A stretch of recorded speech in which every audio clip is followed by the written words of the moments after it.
Alright guys, we're almost halfway, and the geeky stuff is still here. In fact, we're going to be talking about networking and configuring on your Macs. The hardest part about networking in general is understanding of the fundamentals such as DHCP, DNS, how routing works, and a whole bunch of other acronyms. To cover just a little bit about that quickly, DHCP allows us to auto-configure our client machines according to the network specs of our network in which we've plugged into. In other words, it's an efficient way of doing things. Imagine you needed to get an IT guy every time a user connects to the machine, or to the network, pardon me, and the guy had to type in the IP address. Brutal. Now, if there were no DHCP server running on our network, we would get a self-assigned IP, which usually goes along the lines of 169.254.something.something. And effectively, that user wouldn't have a network connection. DNS is like a phone book. Without DNS, we wouldn't have the internet, mapping IP addresses to names and vice versa. Ultimately, the internet and our networks rely on DNS. As humans, generally speaking, we are better with familiar words than a bunch of random numbers. Now, the good news is, if you understand networking in the PC world, Macs are the same thing. Let's dive right in and see how to manage our Macs in regards to our network connections. With this chapter, we're going to look at some basic network configuration. And we do that inside of System Preferences. Within here, we click on Network. And on the left-hand side, we show the different interfaces that we can configure. And the selected interface is the one that would be on the right-hand side. Of course, there's that little padlock down in the bottom corner that we need to worry about and make sure that he's in an unlocked formation or unlocked position in order to modify some of the settings. You can add more interfaces or remove interfaces and even change some various settings of interfaces. Now, one of the really cool things is that you can be connected to multiple networks at the same time. And this is called multi-homing. However, the system has to know for routing purposes which one will be using the DNS services as well as which is the primary interface for internet traffic. It's simple to identify because the primary interface is the first interface that's on your list. So in my example here, I only have Ethernet connected. However, if Airport was connected, if I just tried to join a network here, if any come up, there we go. Let me just log in here.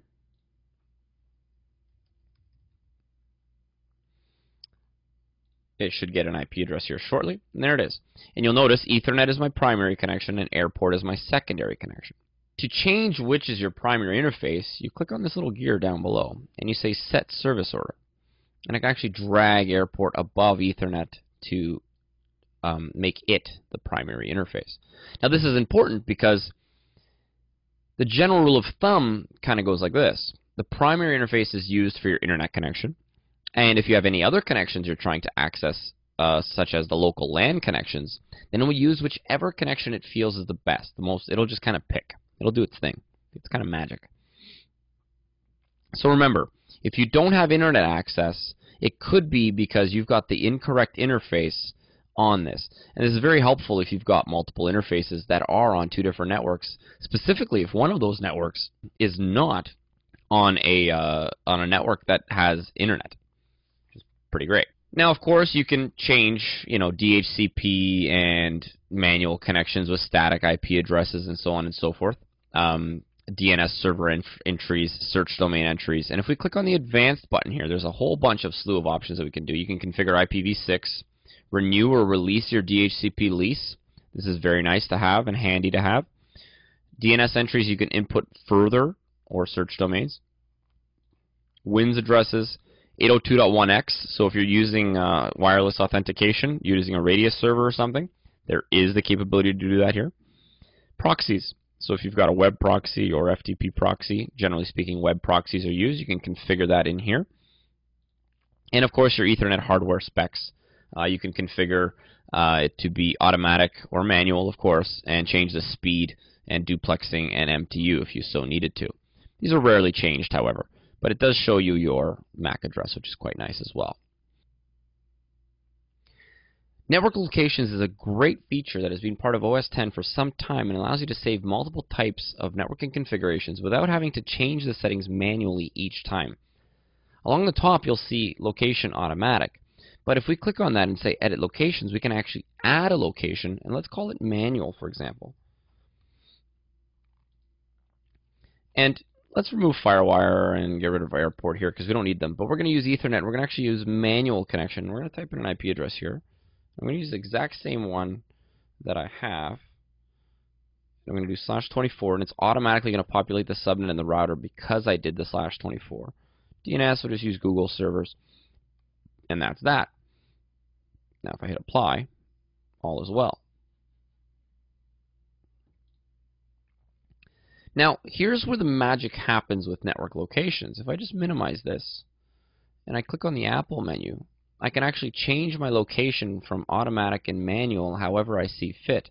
And what's great about it is that if I bring up this location and I just go back to automatic, everything that I had before is exactly the way it was.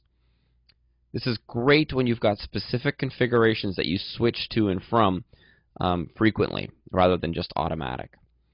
It's quite nice.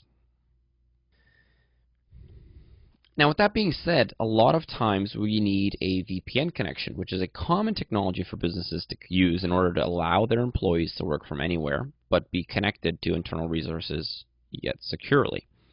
So virtual private networking is supported in Snow Leopard using PPTP, L2TP, and Cisco IPsec.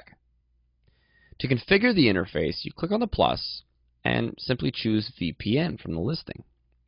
You can even connect via PPPoE for the record if you've got a DSL connection. So VPN, and then the VPN type, PPTP, Cisco IPsec, or L2TP.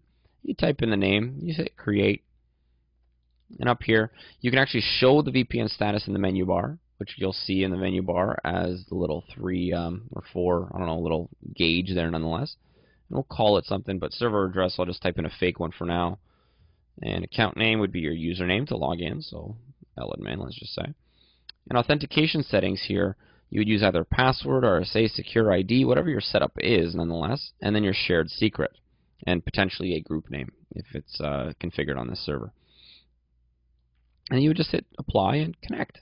And it would connect to your VPN and send that traffic across and allow you to access your network resources. And we're going to talk about accessing network resources in the following chapter. So network troubles can come and will come. It's a fact of life, I suppose. So if we look at a tool that can help you diagnose some problems, it'll help you in your day-to-day networking troubleshooting on Macs. We're all familiar with tools like Ping, Traceroute, or NSLookup. And in your Utilities folder, if you Command-Shift-U again, you'll see Network Utility. If you launch this, you'll get to have access to all these utilities, which are command line utilities that you can actually just go in from the GUI. It's a lot easier. If you send a ping over to Google, you'll see that you're alive or not. You can do a traceroute, a whois, or even a port scan. However, it is frowned upon to do port scans on networks or servers that you do not personally own or have permission to do a port scan on. I think that's self-explanatory. Another thing with networking in general is to make sure you've got the correct settings. I mean, understanding what your network is, knowing what your network ID is or what your network map is and what the subnet is and all the configuration numbers are is the first step.